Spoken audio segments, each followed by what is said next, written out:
Hi, how would you like to be able to improve and measure your Agile process maturity in your Agile project management process?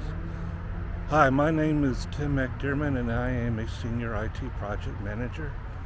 And as I always say, I live in a very beautiful city, Tampa Bay, and there's plenty of nature everywhere.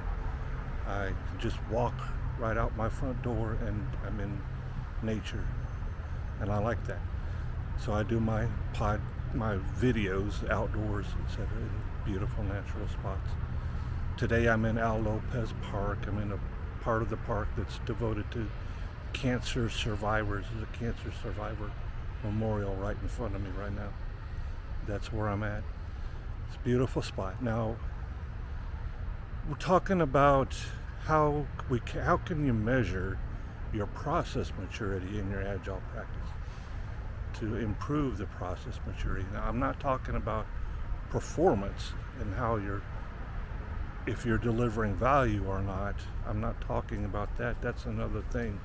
And you should be measuring that as well. But how do you measure how well you are following the practices of Scrum, etc.?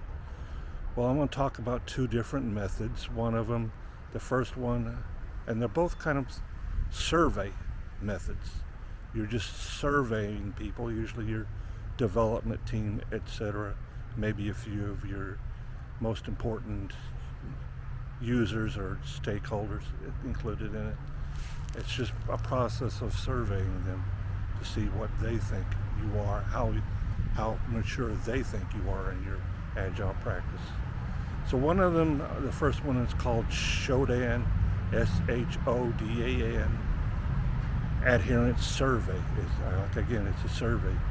This one is about 15 questions long, and it's each question, the people taking the survey have to respond on a scale of 1 to 10. 10 meaning you strongly agree, and 1 meaning you strongly disagree. That type of a survey.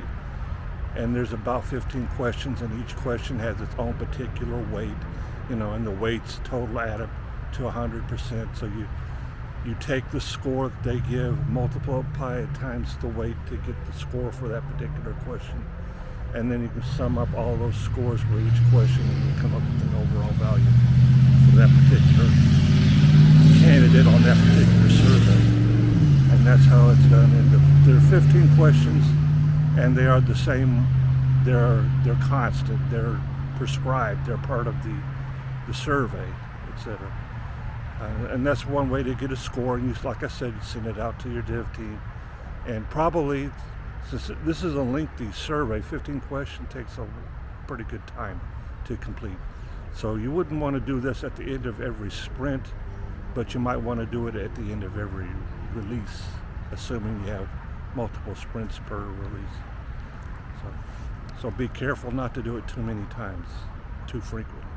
The other one, it's called Agile EF, and the E stands for evaluation, the F stands for framework. And again, it's a shorter survey. On this, there are no prescribed questions, though. You come up with your own questions. Less than 15, hopefully. And again, it's a survey, and it's scored on 1 to 10. And on this one, you kind of look at the lowest score and the highest score, and the difference, and compute a mean of the two to come up with the score for the question. And you come up with your own questions. In this one, since it's a shorter survey, you could do it at the end of every sprint, etc. But you have to come up with your own questions. That's it. There are probably other techniques out there, but these are two kind of older ones and more widely used.